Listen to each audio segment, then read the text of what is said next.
टप्पल ration dealer प्रकरण में नया मोड़, आरोपों को बताया निराधार। टप्पल राशन डीलर पर लगे गंभीर आरोपों के मामले में अब नया मोड़ सामने आया है। स्थानीय लोगों का कहना है कि डीलर पर लगाए गए आरोप पूरी तरह निराधार और झूठे हैं। उपभोक्ताओं ने साफ कहा है कि न तो उन्हें कभी राशन में कोई कटौती मिली है और न ही डीलर द्वारा उनके साथ किसी तरह की अभद्रता की गई है। लोगों का आरोप है कि कुछ दलालों को जब डीलर से अपनी मनमानी और दलाली का लाभ नहीं मिला तो उन्होंने झूठे मामले गढ़कर डीलर को फंसाने की कोशिश की। ग्रामीणों का कहना है कि आरोप लगाने वाला व्यक्ति खुद चावल की कालाबाजारी में शामिल है और उसी पर से ध्यान हटाने के लिए डीलर को बदनाम किया जा रहा है। वहीं राशन डीलर ने भी पूरे मामले में सफाई देते हुए कहा कि एक चित्रकार ने उससे रिश्वत की मांग की थी। जब डीलर ने रिश्वत देने से इनकार कर दिया तो उसे झूठे केस में फंसाने और बदनाम करने की धमकी दी गई। इस पूरे मामले ने क्षेत्र में नई चर्चा छेड़ दी है। अब देखना होगा कि जांच में हकीकत क्या निकलकर सामने आती है, आरोप लगाने वालों की सच्चाई या फिर डीलर की बेगुनाही। नमस्कार, मैं शिवम गोयल और आप देख रहे हैं ABS 24 न्यूज़। आज हम मौजूद हैं ब्लॉक टप्पल में, जिस जगह राशन डीलर पर गंभीर आरोप लगाए गए हैं। क्या वाकई में अधिकारियों की मिलीभगत से राशन डीलर लोगों का हक छीन रहे हैं? क्या लोगों के हक को लेकर के राशन डीलर पर ये जो आरोप लगाए गए हैं इनमें कितनी सच्चाई है? आइए जानते हैं। हमारे साथ में कुछ उपभोक्ता इस जगह मौजूद हैं, जिनसे बात करके आज का सच इस जगह जानने की कोशिश करते हैं। कोई राजनीति नहीं मान लो आप, राजनीति है भैया, वैसे कुछ ना खाइए, कोई परेशान पीछे बुला के और दे दीजिए। क्या कुछ कहना चाहेंगे? क्या उपभोक्ताओं को इस जगह परेशान किया जाता है, राशन कम दिया जाता है, कोई अभद्रता उपभोक्ताओं के साथ की जाती है? एकदम सही राशन इस जगह वितरण किया जा रहा है। सरकार की कोई मिलीभगत, कोई प्रशासनिक अधिकारियों का कोई दबाव हो जिसकी वजह से कोटा डीलर जो है पूरी तोल में कोई परेशानी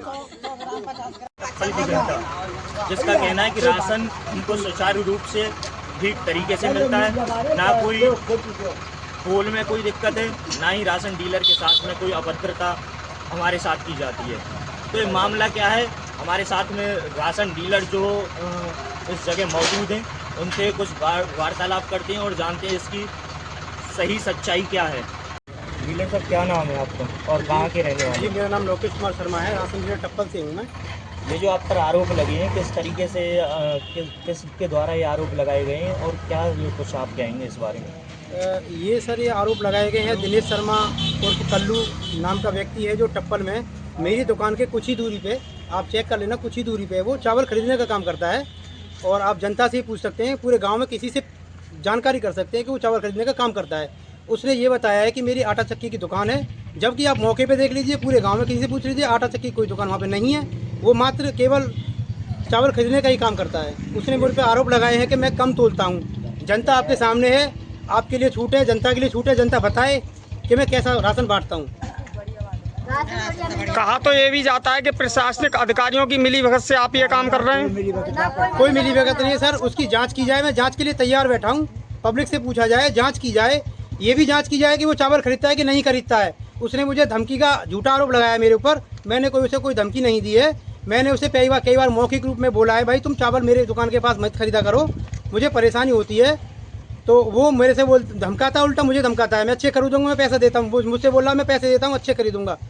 तो मैं इसकी मौखिक रूप में अपने अधिकारी को मैंने शिकायत की थी, जो हमारे सब इंस्पेक्टर साहब, उसको मैंने शिकायत की थी मौखिक रूप में।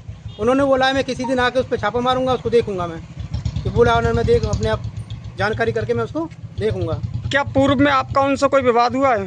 पूर्व में सर विवाद क्या, आज से फरवरी में चुनाव प्रक्रिया हुई थी। इस राशन डीलर के उसमें कोटे के लिए आवेदन दिए गए थे, जिसमें इनके पक्ष वाले लोग हार गए थे मुझसे।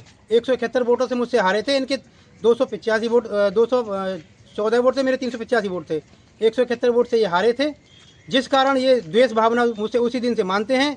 और एक संदीप पत्रकार हैं जिन्होंने अपनी चचेरी भाभी के लिए आवेदन ब्लॉक में दिया था, जो उनकी मौजूदगी न होने के कारण उनके फार्म को निरस्त कर दिया गया था। तब से संदीप पत्रकार जो है मुझसे द्वेष भावना मानते हैं और मेरे ऊपर संगीन आरोप लगाते हैं कि ये कम तोलता है, ये तोलता है। और पिछले 2-3 महीने पहले एक का ऐसा हुआ था, मुझे हड़का कर मुझसे कुछ अवैध वसूली की गई। उसके बाद में अब कुछ दिन पहले फिर मुझसे पैसे मांगे गए थे, आनाकानी मैंने करी कि मैं नहीं दूंगा, ये नहीं दूंगा। उन्होंने बोला तुझे मैं गलत केस में फंसा दूंगा, कम तोलने वाले में फंसा दूंगा। तो क्या इसकी आपने प्रशासन से कोई इसकी शिकायत की थी? मैंने तहरीर दी हुई है थाने में। ये जितने भी लोग चावल खरीदते हैं इनके खिलाफ मैंने तहरीर थाने में दी है।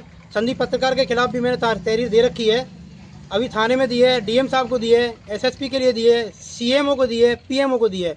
मैंने 5 जगह शिकायत की हुई है। अब आगे देखते हैं प्रशासन क्या करता है, क्या कार्रवाई करता है। चलिए, बहुत बहुत धन्यवाद लोकेश जी।